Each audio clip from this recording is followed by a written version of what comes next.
अब हम लोग मूव करें इंडस्ट्री, तो जिसमें सबसे बड़ी जो खबर है कि इंडस्ट्रियल सेक्टर का जो जीवीए ग्रोथ रेट है वो करीबन 22-23 में 3.7%, ग्रॉस वैल्यू एडेड ये रहा है 3.7%, जो कि पिछले कई वर्षों का जो औसत है 2.8% से ज़्यादा है, यानी इसमें वृद्धि हुई है, जो इस चीज़ को बता रहा है कि industrial sector it is expanding.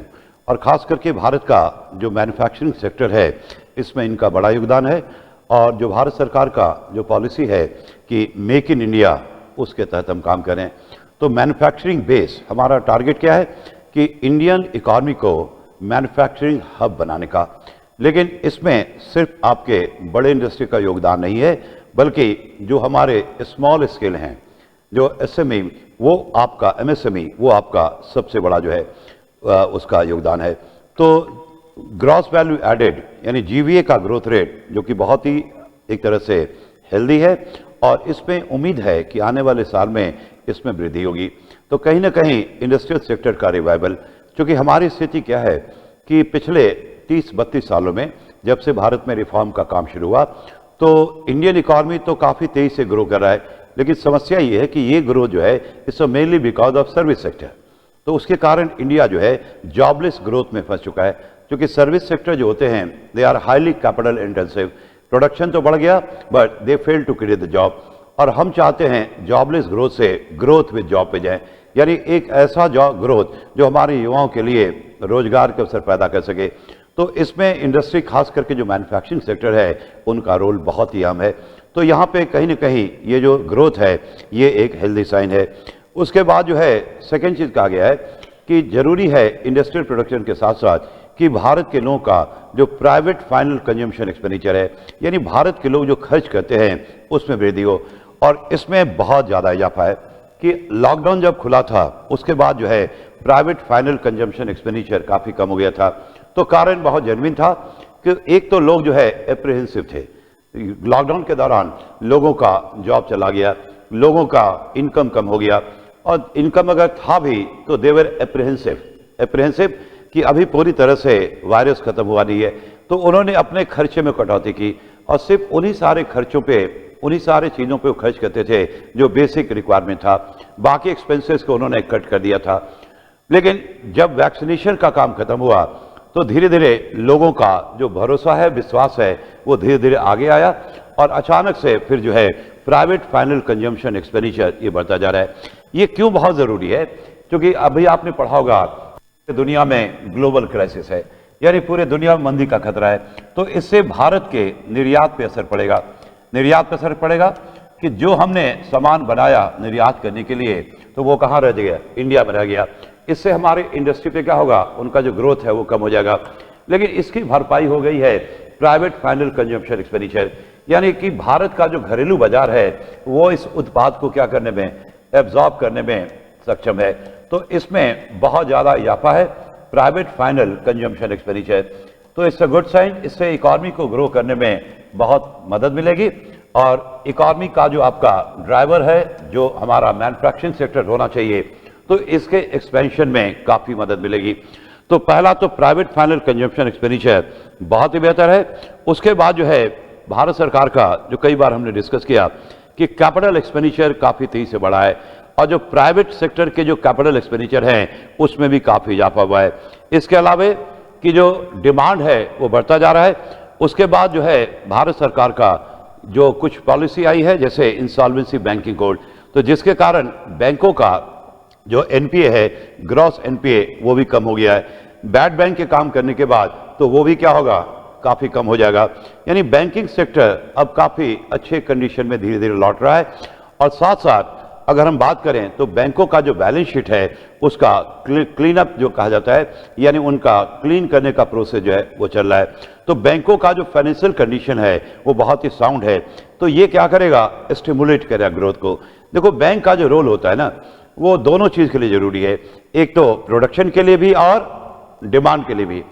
अब आप सोचते होंगे, बहुत से लोग सोचते होंगे कि बैंक जो लोन देती है उससे सिर्फ जो है सप्लाई पर असर पड़ता है। नहीं, उसका जो इम्पैक्ट है वो डिमांड पे भी होता है।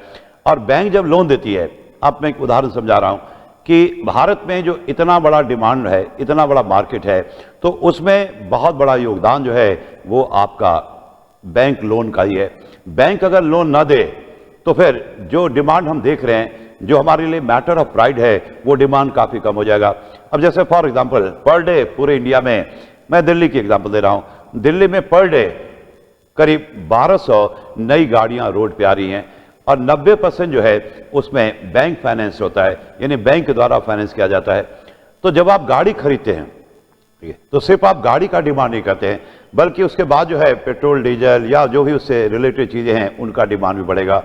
और अगर बैंक लोन ना दे तो क्या इतना ज़्यादा डिमांड होगा? तो सिंपल सी बात है, नहीं।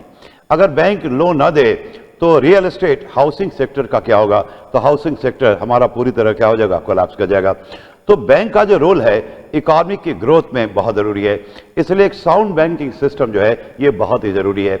और जब इस तरह का होगा तो डिमांड और सप्लाई दोनों को मूव करेगा आगे, और इकोनॉमी फिर क्या होगा? Is going to move forward. तो देश को आगे बढ़ाने में एक मजबूत बैंकिंग प्रणाली का बहुत बड़ा योगदान है। और उसके कारण हमने पढ़ा भी कि जो क्रेडिट का ग्रोथ रेट है, ग्रोथ रेट ऑफ क्रेडिट जो है वो डबल डिजिट में पहुंच गया है। उसके अलावा अगर आप देखें तो पीएमआई जो है, परचेजिंग जो कहा जाता है कि मैनेजर इंडेक्स, पीएमआई आपने नाम सुना होगा, परचेजिंग पीएमआई, परचेजिंग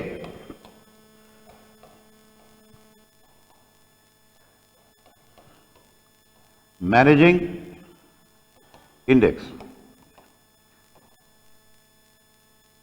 ठीक है। तो पीएमआई जो है वो भी कहता है कि एक्सपेंशन जोन में, यानी भारत का जो मैन्युफैक्चरिंग सेक्टर है ये आपके एक्सपेंशन जोन में है, यानी बहुत तेजी के साथ एक्सपेंड हो रहा है। हमारा जो मैन्युफैक्चरिंग सेक्टर है वो खास करके पिछले 18 साल में काफी स्पीड में क्या हो रहा है? एक्सपेंड हो रहा है, जो मेक इन इंडिया और आत्मनिर्भर भारत का क्या है? नतीजा है। उसके अलावा अगर हम देखें तो इंडेक्स ऑफ इंडस्ट्रियल प्रोडक्शन, कि इंडस्ट्रियल प्रोडक्शन का जो हम सूचकांक बनाते हैं तो वो भी क्या हो रहा है? काफी हेल्दी है, and it is increasing at a very very fast rate. तो सारे जो पैरामीटर हैं वो यही शो कर रहे हैं कि भारत का जो इंडस्ट्रियल सेक्टर है जो श्रंक कर गया था, अब वो काफी तेजी के साथ एक्सपेंड कर रहा है। और ये इसलिए जरूरी है, जो मैं बार बार कर रहा हूं, कि we have to move from the situation of jobless growth to growth with job. और ये तभी होगा जब हमारे देश का driver manufacturing sector, industry particularly manufacturing sector होगा, क्योंकि manufacturing sector is the most capable of creating job for the people. तो ये एक हेल्दी साइन है। उसके बाद जो है एमएसएमई, एमएसएमई का जो है जो लोन गया है उसमें 30% से ज्यादा वृद्धि है एमएसएमई। अब एमएसएमई का क्या योगदान है? इसमें जो क्रेडिट का ग्रोथ है, यानी जो कहा जाए तो तकरीबन 30% से बढ़ा है। अब एमएसएमई का क्या योगदान है? देखो बहुत सिंपल सा बात है कि भारत का जो फ्यूचर है वेज एम्प्लॉयमेंट नहीं है, ये सेल्फ एम्प्लॉयमेंट है। जिस तरह से लास्ट ईयर के बजट में भी सीतारमन जी ने यही से शुरुआत की थी कि the way technology changing and the way population increasing, these two are called cross cutting development. यानी टेक्नोलॉजी के चेंज होने से क्या होता है कि मशीनरी जो है लेबर को रिप्लेस करता है, तो टेक्नोलॉजी हमारा बहुत तेजी से चेंज हो रहा है और लेबर फोर्स भी क्या हो रहा है? It is growing at a very very fast rate. यानी इस केस में ये पॉसिबल नहीं है कि हर एक व्यक्ति को रोजगार दिया जाए। रोजगार का मतलब वेज एम्प्लॉयमेंट। तो वेज एम्प्लॉयमेंट इंडिया का फ्यूचर नहीं है। इंडिया का फ्यूचर है सेल्फ एम्प्लॉयमेंट, स्वरोजगार। यानी आप अपना काम खुद करें, आप अपना काम खुद करें। काम की कमी नहीं है, बस आपको शुरुआत करना है। और यहाँ पे सरकार की जो करंट पॉलिसी है ये आपको इसका मौका दे रही है। और अगर बात करें एमएसएमई, तो ठीक है सेल्फ एम्प्लॉयमेंट। अब हर एक व्यक्ति टाटा बिरला नहीं बन सकता है, लेकिन छोटे स्तर पे तो काम शुरू कर सकते हैं, और इसलिए एमएसएमई का योगदान सबसे बड़ा है। यानी आप छोटे स्तर पे काम करें, और सरकार की जो करंट योजनाएं हैं सब इसी को इंडिकेट करता है। थोड़े बहुत छोटा लेवल पे काम करोगे तो आपको क्या चाहिए? आपको पैसे चाहिए, तो मुद्रा योजना आ गया। अगर आपको थोड़े बहुत स्किल चाहिए तो उसके लिए स्किल डेवलपमेंट, कौशल भारत आ गया। अब उससे पहले आप कोई भी काम शुरू करें तो उसके लिए जरूरी है इंफ्रास्ट्रक्चर, तो जिस पे सरकार काम कर रही है। इंफ्रास्ट्रक्चर को देख लें तो चौतरफा जो है विकास हो रहा है। उसके बाद एक बड़ा अचीवमेंट है कि इलेक्ट्रॉनिक गुड्स का एक्सपोर्ट बढ़ा है। ये भी एक बड़ी समस्या थी। कारण क्या है कि इलेक्ट्रॉनिक गुड्स का इंडिया एक बहुत बड़ा मार्केट है, लेकिन जो पास्ट में सरकार की पॉलिसी रही है वो बहुत अच्छी नहीं रही है। अब जैसे मैं उदाहरण ले रहा हूं, आपने देखा एप्पल, तो एप्पल अमेरिकन कंपनी है, तो इन्होंने अपना जो है इंडस्ट्री लगाया चाइना में, तो वहां पे एप्पल का उत्पादन होता था और वहां से हम लोग खरीदते थे, यानी हम इंपोर्ट करते थे। अब लॉकडाउन जब खत्म हुआ है तो फिर भारत सरकार की पॉलिसी काफी काबिल तारीफ है कि एप्पल ने अपना मैन्युफैक्चरिंग बेस जो है चाइना से इंडिया शिफ्ट किया है। अब वो इंडिया में बना रहे हैं और इंडिया से एक्सपोर्ट हो रहा है, यानी जहां हम इंपोर्ट करते थे तो वहां पे हम अब एक्सपोर्ट कर रहे हैं, और इसमें जो है काफी ज्यादा एक्सपोर्ट अर्निंग हुई है। जो लास्ट रिपोर्ट मेरे पास है, तकरीबन $1 बिलियन से ज्यादा का हमने एक्सपोर्ट किया है। तो इंपोर्ट से हम किस में कन्वर्ट कर गए, एक्सपोर्ट में, तो ये गेन जो है आपका दोहरा गेन है, यानी इंपोर्ट में कमी होगी और एक्सपोर्ट का प्रमोशन होगा। तो इसका मतलब ये नहीं कि एक्सटर्नल फ्रंट पे हमारी रणनीति एक्सपोर्ट प्रमोशन की वो चेंज होगी, नहीं, एक्सपोर्ट प्रमोशन है ही, एक्सपोर्ट को प्रमोट करके हम इकॉनमी को आगे बढ़ाएं, लेकिन उन सब एरियाज में जहां पे हमारा इंपोर्ट बहुत ज्यादा है, जैसे पाम ऑयल हो गया, ऑलिव ऑयल हो गया, इलेक्ट्रॉनिक गुड्स हो गया, तो वहां पे हम चाहते हैं कि इंपोर्ट सब्स्टिट्यूशन को बढ़ावा दें। एक और ये है आपका डिफेंस गुड्स। डिफेंस गुड्स तो पहले हम सिर्फ इंपोर्ट करते थे, अब हमने अपना मैन्युफैक्चरिंग बेस बढ़ाया है और अब हम एक्सपोर्ट भी कर रहे हैं। तो import substitution with in export promotion. लेकिन 2-3 एरिया अभी भी ऐसा है जहां पे हमें काम करना है, जैसे एनर्जी, क्रूड ऑयल और कोल, यही वो 2 एरिया है जहां पे हम अभी भी बहुत पीछे हैं। इसलिए देखोगे बजट में काफी ज्यादा जो है ग्रीन एनर्जी की बात हो रही है कि हम जो है एनर्जी के इंपोर्टर के बदले हम आने वाले समय में एनर्जी के एक्सपोर्टर हो जाए, और मुझे लगता है कहीं ना कहीं फ्यूचर में हमें सफलता मिलेगी। उसके बाद जब मोबाइल फोन की बात आ रही थी, तो मोबाइल फोन की बात करें तो इंडिया के बारे में कहता है कि 2nd largest mobile phone producer हो गया है, यानी दुनिया में जो कहा जाए तो India has become the 2nd largest mobile phone manufacturer. तो ये बहुत बड़ा अचीवमेंट है, लेकिन इसका ये मतलब नहीं कि भारतीय कंपनियां मोबाइल बना रही है, नहीं, अभी भी भारतीय बाजार में जो विदेशी कंपनियां हैं उनके मोबाइल फोन जो है वही चलते हैं। भारतीय कंपनियों का यहाँ पे परफॉर्मेंस बहुत ही पुअर है। भारतीय कंपनियां कुछ आप जानते होंगे जो शायद अब बनाती भी नहीं है, और बनाती भी है तो कोई खरीदता नहीं है, जैसे माइक्रोमैक्स हो गया, लावा हो गया, उसके बाद इंटेक्स हो गया, उसके बाद एक और है कार्बन। तो मुझे डाउट ही है आप में से किसी के पास ये सारे फोन हैं। तो जितने भी फोन हैं वो सारे बाहर के देश के हैं, लेकिन अब उन्होंने अपना मैन्युफैक्चरिंग जो बेस है वो इंडिया में शिफ्ट किया है। तो पहले हम खरीदते थे, इंपोर्ट करते थे, अब हमने इंडिया में उनका प्रोडक्शन शुरू किया और अब हम यहाँ से एक्सपोर्ट करते हैं। तो ये एक अच्छा साइन है। उसके बाद आपने देखा होगा कि लॉकडाउन के टाइम में इंडिया का जो फार्मा इंडस्ट्री है, यानी पूरे दुनिया के लिए इंडिया क्या हो गया, सप्लाई चेन हो गया, यानी सप्लायर हो गया। और भारत में मेडिसिन जो है वो बहुत ज़्यादा बनता है, और भारतीय मेडिसिन की विश्वसनीयता है, उसकी क्वालिटी बहुत ही अच्छी है। तो हाल फिलहाल आप करने पड़ेंगे कि बाकी देशों के जो वैक्सीन थे वो उतना असरदार नहीं रहे, लेकिन भारत के जो मेरे ये वैक्सीन थे वो बहुत ही असरदार हैं। तो भारत जो है फार्मास्यूटिकल का एक हब बन चुका है, और ये चीज़ जो है पूरी दुनिया जानती है। तो इसलिए देखोगे इस सेक्टर में, फार्मा इंडस्ट्री में एफडीआई दिन पर दिन क्या होता जा रहा है, बढ़ता जा रहा है, एफडीआई बढ़ता जा रहा है। और अगर हम सर्वे का आंकड़ा लें तो वहां पे कहता है कि तकरीबन 180 मिलियन जो हमारा अमेरिकन डॉलर का इन्वेस्टमेंट था वो अब बढ़ करके 699 आपका जो है मिलियन डॉलर आपका हमारा क्या हो गया है, एफडीआई हो गया है। इतना ही नहीं, जो पास्ट की जो हमारी पॉलिसी थी जिसने कभी भी इंडिया को आत्मनिर्भर की तरफ जो है बनने की तरफ नहीं ले गई। अब जैसे हम मेडिसिन बनाते हैं तो मेडिसिन का जो रॉ मटेरियल है जिसको कहते हैं एपीआई, वो भी हम चाइना से इंपोर्ट करते हैं, और हमने देखा कि हम खुद क्यों बनाए, चाइना से सस्ता आता है, तो हम चाइना पे निर्भर हो गए। ये सिर्फ भारत की पॉलिसी नहीं है, पूरे दुनिया की पॉलिसी है जिसने चाइना को मैन्युफैक्चरिंग हब बनाने में मदद की, और चाइना जो है कहा जाता है पूरे दुनिया का सप्लायर हो गया। अब चाइना पे निर्भरता जो है कब तक, ये आत्मनिर्भर बनने में काफी दिक्कत होगा। तो अब जो है हम एपीआई का प्रोडक्शन भी इंडिया में शुरू कर चुके हैं, और भारत के डॉक्टर्स, भारत के टेक्नीशियन हैं, ये सारे पूरे दुनिया में आपको पता ही है, दे आर वेल नोन। तो ये सेक्टर एक ऐसा सेक्टर है जिसमें बहुत पोटेंशियल है, और हो सकता है अगर कहा जाए एक समय आएगा कि पूरा जो इंडियन इकॉनमी है या इंडिया है पूरे दुनिया के लिए कहा जाए एक तरह का सप्लायर हो जाएगा, जो काफी हद तक हो चुका है रिगार्डिंग फार्मा इंडस्ट्री। उसके बाद ठीक है, कुछ साल पहले भारत सरकार एक स्कीम लेके आई थी, production linked scheme, PLI scheme, production linked scheme, PLI scheme.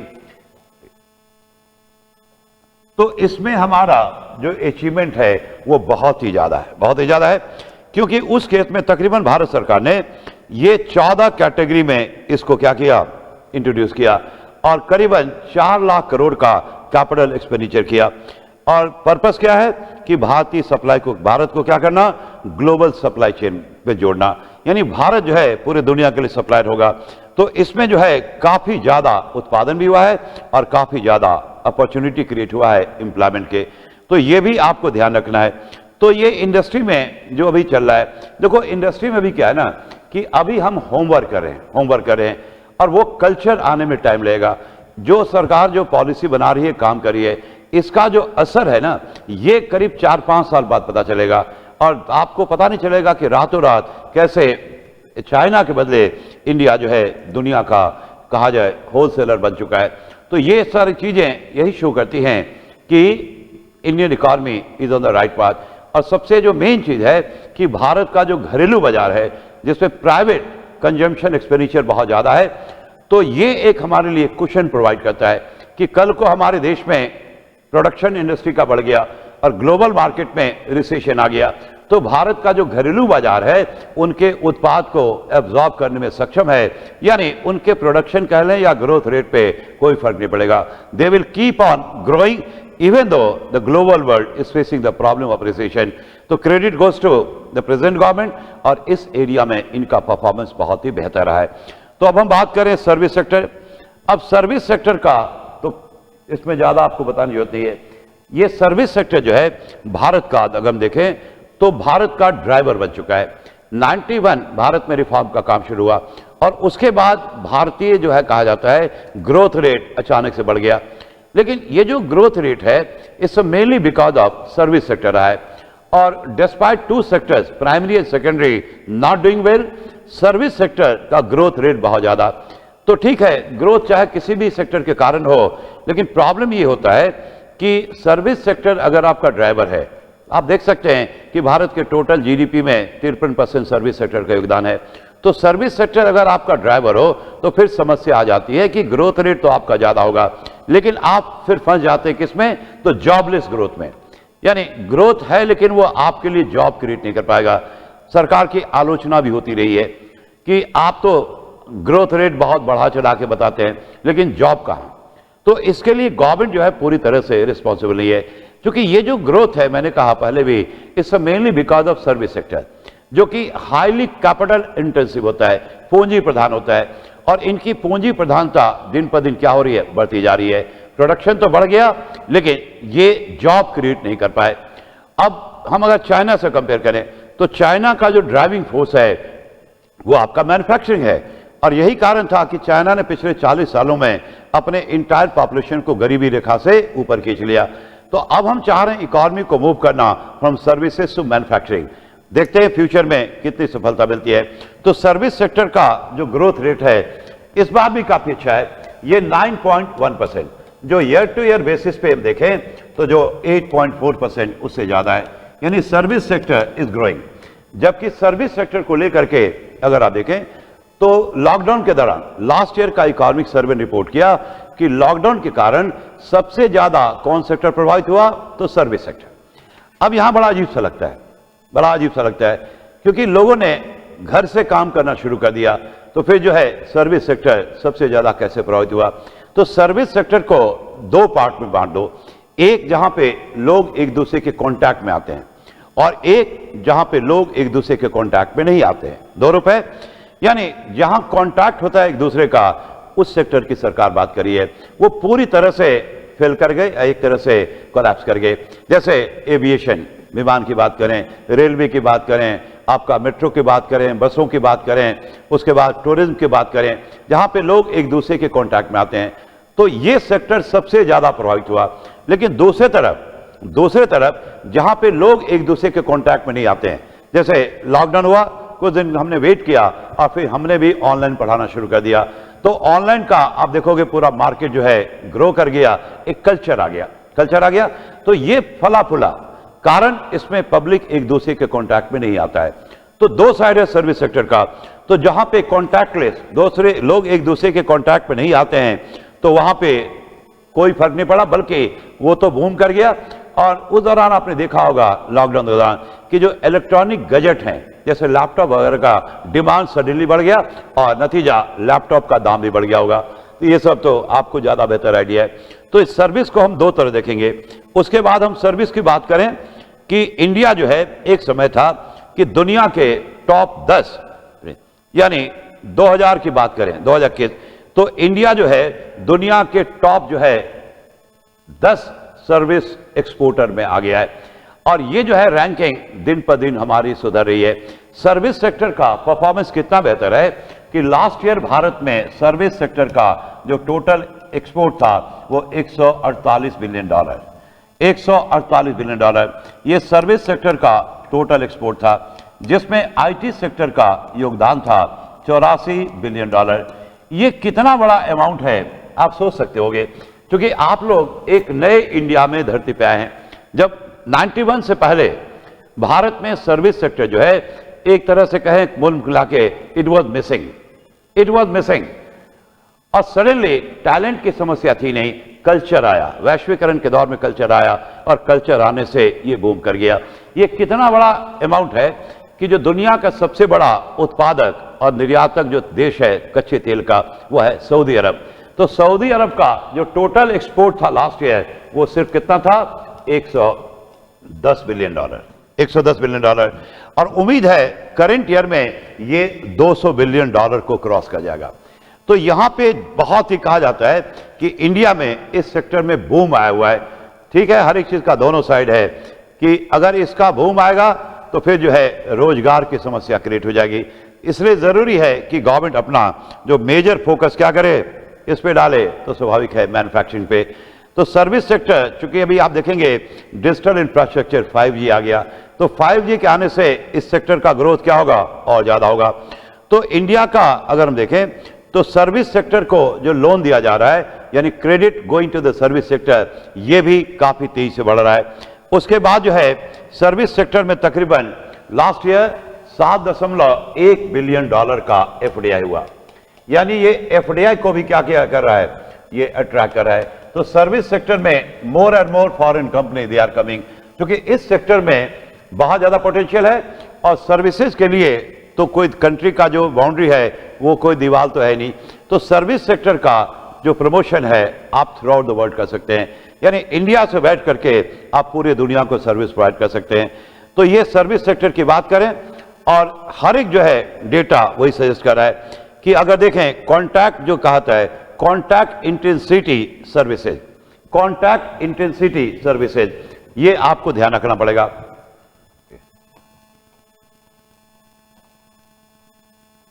Contact intensive कहोगे, इंटेंसिटी सर्विसेज जो सबसे ज्यादा प्रभावित हुआ था, तो इसका भी रिकवरी बहुत ही अच्छा है। यानी जहां पे लोग एक दूसरे के संपर्क में आते हैं वो सबसे ज्यादा प्रभावित हुए थे। तो ये भी क्या हुआ है, बहुत तेजी से इंडिया में रिकवर कर रहा है। और आप तो पढ़ते ही होंगे कि एयरपोर्ट पे इतनी भीड़ हो गई है, दिल्ली एयरपोर्ट पे तो इतनी भीड़ हो गई कि वहां का पूरा सिस्टम जो है गड़बड़ा गया। और अब जो एयरलाइंस वाले कहते हैं कि आप जो है एयरपोर्ट पे 3.5 घंटा पहले पहुंचे, यानी इतना क्राउड है, इतना भीड़ है। और सिर्फ भीड़ सिर्फ दिल्ली मुंबई तक ही सीमित नहीं है, छोटे शहर में भी इन सब चीजों पे क्या हो रहा है। होटल का जो कहा जाता है कि होटल का देखो ऑक्यूपेंसी रेट जो घट करके अप्रैल 21 में, याद करो अप्रैल 21 में बहुत बुरा दौर था, वो 30 से 32% था। होटल का जो ऑक्यूपेंसी रेट 30 से 32%, यानी अगर होटल में 100 कमरे हैं तो 30 से 32 कमरा ही बुक होता था, जो बढ़ करके अब 70% पहुंच गया है। अभी भी 100 नहीं पहुंचा है, 70% पहुंचा है, यानी मोर देन डबल जो है इसका ग्रोथ है। तो वो भी आपका सेम है। उसके बाद जो टूरिज्म की बात करें, टूरिज्म जो सेक्टर है वो भी प्रमोट हो रहा है। अच्छा, टूरिज्म में दोनों डोमेस्टिक भी और इंटरनेशनल भी। लास्ट ईयर की बात करें, कश्मीर की बात करें, तो कश्मीर में तकरीबन 1.20 करोड़, 1.25 करोड़ लोगों ने टूरिस्ट ने विजिट किया। अब जिस शहर में 1.25 करोड़ लोग अगर विजिट करते हैं टूरिज्म के लिए, वो अपने आप इंडिकेटर है कि टूरिज्म इंडिया का फिर से क्या हो रहा है, बूम कर रहा है। तो सारे सेक्टर, सारे पैरामीटर, इवन द हाउसिंग की बात करें तो हाउसिंग सेक्टर का डिमांड जो है वो भी तेजी से बढ़ रहा है और हाउसिंग सेक्टर अब जो है रिकवरी के पाथ पे है, रिकवरी के पाथ पे है। तो सर्विस सेक्टर का परफॉर्मेंस एक्सेप्ट फॉर जो हमने बोर्ड पे लिखा है, इसको छोड़ करके कभी हमारा परफॉर्मेंस खराब नहीं रहा, बल्कि इसका ग्रोथ रेट हमेशा क्या है, इट्स पॉजिटिव, ये आगे की तरफ बढ़ रहा है। तो इसके अलावा आज हम एक्सटर्नल सेक्टर पे हम लोग बहुत कुछ डिस्कस कर चुके हैं। अब भारत का अगर देखें तो शुरू के 9 मंथ्स में, शुरू के 9 महीने में, क्योंकि आंकड़े जो हैं वो आपका अभी भी 9 है, तो भारत का जो कुल निर्यात रहा वो 332.8 जो है बिलियन डॉलर, जो कि पूरे साल का अगर आंकड़ा लोगे तो ये 4 बिलियन डॉलर को क्रॉस कर जाएगा। तो ये तो ठीक है, लेकिन समस्या ये है कि भारत का जो आयात है, इंपोर्ट है, वो अभी भी ज्यादा है, अभी ज्यादा है। वो तकरीबन 626 बिलियन डॉलर के आसपास है। यानी हमारा करंट अकाउंट जो है वो डेफिसिट में है। करंट अकाउंट अगर डेफिसिट में है तो विदेशी मुद्रा भंडार पे क्या पड़ेगा, एडवर्स इंपैक्ट पड़ेगा, वो घटेगा। इसके अलावा जो एनर्जी की बात करें, क्रूड ऑयल और बाकी जगह तो हम उम्मीद करते हैं कि ठीक हो जाएगा, लेकिन कच्चा तेल और जो है कोयला, इसके हम बहुत बड़े आयातक हैं। तो करंट अकाउंट डेफिसिट से जो विदेशी मुद्रा भंडार क्या होगा, कम होगा, तो उसकी भरपाई दूसरे अन्य स्रोतों से किया जा रहा है। यानी अगर एक्सटर्नल फ्रंट की बात करें तो अभी भी सब कुछ सही नहीं है। एक्स का मतलब एक्सपोर्ट, एम का मतलब इंपोर्ट, तो ये जो है ये हमारा निगेटिव है। यानी इंपोर्ट जो है एक्सपोर्ट से ज्यादा है, और जब तक इंपोर्ट एक्सपोर्ट से ज्यादा है we can not be call comfortable, we can not be call comfortable.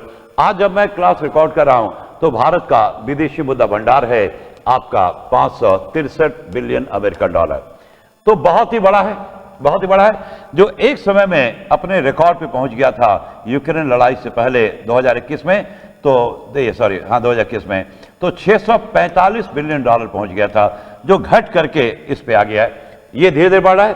तो विदेशी मुद्रा भंडार को अगर आप देखें तो लगता है कि बहुत सही है, और सरकार भी कहती है कि ये 9 महीने के, यानी ये जो हमारा रिजर्व है ये 9 महीने के लिए पर्याप्त है, 9 महीने के इंपोर्ट को कवर कर रहा है। तो यहां तो ठीक लगता है, लेकिन जब हम डिटेल में चीजों का एनालिसिस करते हैं तो फिर लगता है कि कुछ ना कुछ तो प्रॉब्लम है। अब जैसे हमारा एक्सपोर्ट इंपोर्ट से कम है और दोनों के बीच का जो गैप है तकरीबन 225 बिलियन अमेरिकन डॉलर है। एक तो ये, दूसरा हमारा जो हमारे ऊपर जो कर्ज है, जो एक्सटर्नल डेब्ट जो हमने इंडिया के बाहर से लिया, जिसे हमें वापस करना है डॉलर में, तो आज की डेट में वो 617 बिलियन अमेरिकन डॉलर है। यानी हमारा जो विदेशी मुद्रा भंडार है वो इतना भी पर्याप्त नहीं है कि सारे एक्सटर्नल डेब्ट को क्या कर सके, कवर कर सके। एक सिचुएशन मान लो कि कल ही जो है ये सारा पैसा भारत के ऊपर क्या होगा, ड्यू हो जाए पेमेंट के लिए, तो फिर क्या होगा, इंडिया विल बिकम डिफॉल्टर। लेकिन एक चीज इसमें रिलीफ है कि सारे डेब्ट जो है वो बहुत कम इसमें से ऐसे हैं जो शॉर्ट टर्म में हमारे को ड्यू होगा, बाकी सारे ड्यू होंगे लॉन्ग टर्म में, भुगतान तो करना ही है। तो वहां पे हमें समय मिला है तो उसकी हम क्या करेंगे, उसकी तैयारी करेंगे, यानी अपने विदेशी मुद्रा की जो अर्निंग है उसको बढ़ाएंगे। अब डिस्पाइट अगर आप देखेंगे कि एक्सपोर्ट इंपोर्ट से कम है, फिर भी हमारा विदेशी मुद्रा भंडार क्यों बढ़ा, तो उसके पीछे अन्य कारण हैं। पहला कारण है एफडीआई, दूसरा कारण है एफपीआई, लेकिन यहां पे आपको दूसरे देशों पे निर्भर करना पड़ता है, और तीसरा आपका एनआरआई का रेमिटेंसेस। ये 3 कारण हैं विदेशी मुद्रा भंडार बढ़ने का। तो भारत, पूरे दुनिया में अगर आप कहीं भी जाएं तो कुछ मिले या ना मिले, भारतीय आपको जरूर मिल जाएंगे। तो भारतीय वहां पे हैं, कमाते हैं और पैसे भेजते हैं। तो भारत में 2022 में ये पहली बार ऐसा हुआ है कि 2022 की बात करें, 2022 पहली बार ऐसा हुआ है कि एनआरआई रेमिटेंसेज वो 100 बिलियन डॉलर को क्रॉस कर गया है। 100 बिलियन अमेरिकन डॉलर, इतना आज तक वर्ल्ड इकोनॉमी में कभी भी नहीं हुआ, ठीक है, पूरा हिस्ट्री है। तो ये एक बड़ा स्रोत हो रहा है। तो इसलिए एनआरआई को सरकार जो है प्रमोट कर रही है, और उनसे ये उनको स्वाभाविक है रेमिटेंस से ज्यादा है, इसलिए सरकार उनको अच्छा खासा छूट दे रही है।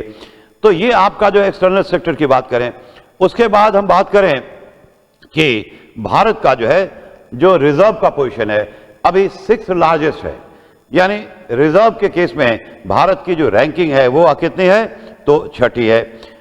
अब भारत का करंट अकाउंट डेफिसिट है, लेकिन सरकार कहती है कि चिंता का विषय नहीं है, हमने अरेंजमेंट कर लिए हैं, कर लिए। लेकिन अरेंजमेंट जो बेस्ट तरीका क्या होगा, बेस्ट तरीका ये होगा कि export should be more than import, जिस पे हम काम करें एक्सपोर्ट को प्रमोट करें। और इनमें वो सारे एरिया जहां पे हम बहुत ज्यादा इंपोर्ट करते हैं, जैसे हमने कहा इलेक्ट्रॉनिक गुड्स, या इन सबों को हम चाहते हैं कि अच्छे रक्षा का सामान पहले हम इंपोर्ट करते थे और अब हमने क्या किया है, देश के भीतर प्रोडक्शन भी शुरू कर दिया और उसका एक्सपोर्ट भी हो रहा है। 26 जनवरी को अगर आप देखोगे तो जो प्रदर्शनी हुई है राजपथ पे, जो अब नाम बदल गया मैं बोल रहा हूं, तो वहां पे जितने भी जो है होममेड यानी देश के भीतर जितने भी डिफेंस के आइटम्स प्रोडक्शन हुए थे उनका प्रदर्शन किया गया। और इंडिया से अब रक्षा सामान का एक्सपोर्ट भी हो रहा है और ये लास्ट ईयर तकरीबन 13,000 करोड़ हुआ। एक ब्रह्मोस की बात करें तो ब्रह्मोस मिसाइल जो है उसके बारे में आप जानते होंगे कि दुनिया का सबसे पावरफुल जो है वो क्रूज मिसाइल है, तो उसका जो डिमांड है पूरे दुनिया से आ रहा है। वंदे भारत, ठीक है, जो 400 वंदे भारत जो है ट्रेन भारत में दौड़ेगी कुछ ही साल में, और इस साल के अंत 15 अगस्त तक सरकार का टारगेट है कि 75 जो है वंदे भारत चले। तो धीरे धीरे देखोगे हर एक वीक जो है एक आ रहा है, और ये सेमी हाई स्पीड की ट्रेन है। अब बुलेट ट्रेन लगाना सबके बस की बात नहीं है, तो वंदे भारत ट्रेन का जो है बहुत ज्यादा डिमांड इंडिया के बाहर। तो अभी हमें कैपेसिटी बिल्ड करना है, उसके लिए इंडस्ट्रीज को प्रमोट करना होगा। तो जहां पे सरकार पहले कैपिटल एक्सपेंडिचर कर रही है और प्राइवेट सेक्टर को भी जो है इनवाइट कर रही है कि दोनों मिलकर के कैपिटल एक्सपेंडिचर करके हम पहले कैपेसिटी बिल्डिंग करें, और एक बार जैसे ही हम होमवर्क अपना कर लेंगे ना, तो फिर जो है इंडिया का जो है मैन्युफैक्चरिंग सेक्टर वो बूम करेगा, मैन्युफैक्चरिंग बूम करेगा, supported by a sound service sector. तो इंडियन इकोनॉमी बहुत ही जल्द, आई होप कि अगले 5 साल के भीतर जीडीपी के आधार पे इंडिया की रैंकिंग 3rd तो पहुंच जाएगी और अभी 5th है। तो ये आपका जो कहा जाए सर्विस सेक्टर में देखोगे ई कॉमर्स का जो मार्केट है वो भी आपका एनुअली 18% के रेट पे ग्रो कर रहा है। ई कॉमर्स का मार्केट 18% के रेट पे ग्रो कर रहा है, और लोगों के बीच में अब क्या हो रहा है, ये पॉपुलर भी हो रहा है। लेकिन इसका नतीजा जो है भुगतान कौन कर रहे हैं, जो दुकानदार हैं, दुकान खोल के बैठे हुए हैं, और लोग जो है ऑनलाइन ज्यादा प्रेफर करते हैं क्योंकि ऑनलाइन में उनके पास ऑप्शंस भी होते हैं, या जो भी देख लो कह लो। उसके बाद यहाँ पे जो डिजिटल हमारा इंफ्रास्ट्रक्चर है ये बहुत ही पावरफुल है। रिसेंटली हमने 5G लॉन्च किया और पूरी इंडिया में बहुत ही जल्द 5G लॉन्च होगा, जिससे कि खास करके ग्रामीण क्षेत्रों में इसका असर ज्यादा होगा, क्योंकि वहां जो पिछड़े छात्र हैं उनको, पिछड़े हमारे जो क्षेत्र हैं उनको मेन स्ट्रीम में लाने में क्या होगा, मेन स्ट्रीम लाने में सुविधा होगी। एक तो आपकी बात करें, अब जो ग्रामीण क्षेत्र के लोग हैं, जो गरीब हैं, जो ज्यादा कॉस्टली एजुकेशन प्रेफर नहीं कर सकते हैं, तो नेटवर्क नहीं है, मोबाइल है तो 3G था, पहले 4G आया, वो काम नहीं करता है, डाटा बहुत महंगा था, तो अब ये सब सारी बाधाएं दूर हो रही हैं और उन्हें भी अच्छा हेल्थ और एजुकेशन फैसिलिटी प्रोवाइड किया जाएगा, वो भी सस्ते रेट पे। तो इंडिया का जो डेब्ट टू जीडीपी रेशियो है हम लोग चर्चा कर चुके हैं। इसके अलावा अगर हम देखें तो इंफ्रास्ट्रक्चर की बात करें तो इंफ्रास्ट्रक्चर इज द की। बिना इंफ्रास्ट्रक्चर के आप इंडिया को प्रमोट नहीं कर सकते हो। इंफ्रास्ट्रक्चर के बाद ही इंफ्रास्ट्रक्चर पे मेगा प्रोजेक्ट्स काम करें, और मैक्सिमम केस में गवर्नमेंट काम करी किस पे, तो पब्लिक प्राइवेट पार्टनरशिप पे। कोई बुराई नहीं है, जो भारत का प्राइवेट सेक्टर बहुत ही मजबूत है, बहुत ही सक्षम है, तो देश के विकास में उनकी भागीदारी को क्या करें, हम बढ़ाएं। और खास करके देखोगे हर एक फ्रंट पे जो कैपिटल एक्सपेंडिचर है उसकी मात्रा क्या होती जा रही है, बढ़ती जा रही है। इसके अलावा भारत का जो नेशनल इंफ्रास्ट्रक्चर पाइपलाइन, ये आपने सुना होगा कि जो बहुत ही क्या कहा जाए, जो बहुत बड़े बड़े प्रोजेक्ट आ रहे हैं, तो उसको भी जो गति मिली है। उसके अलावा जो एसेट मोनेटाइजेशन स्कीम है, यानी जिसमें जो कहा जाता है कि जो एक तरह का 6 करोड़ 4 साल का योजना है, और 6 करोड़ जो है, ठीक है, 6 लाख करोड़ रुपया इकट्ठा करने का प्रोग्राम है। उम्मीद है उसको बढ़ा करके आपका 9 लाख करोड़, ये है क्या बेसिकली कि जो हमारे सरकार के जो एसेट हैं जैसे पीएसयू, तो वहां पे जो अनब्लॉक है या ब्लॉक रेवेन्यू है उसको एक्सपोज करना प्राइवेट सेक्टर की सहायता से। अब जैसे आपने सुना होगा दो फील्ड होता है, ग्रीन फील्ड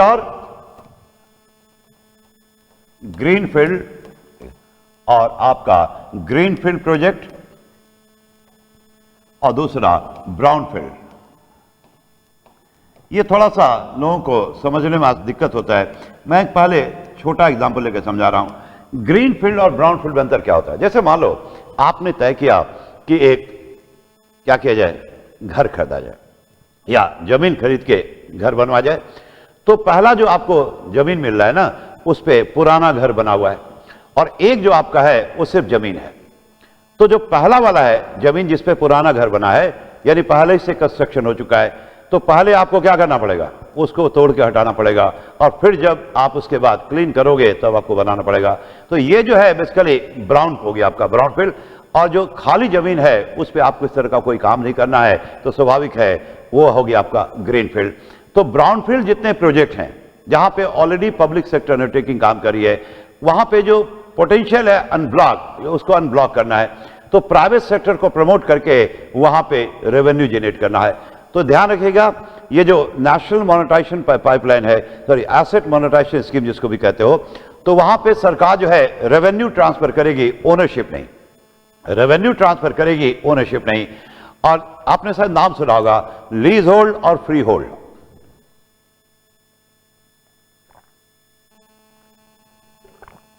लीज होल्ड में सरकार अपने एसेट को ट्रांसफर करती है एक सर्टेन पीरियड के लिए।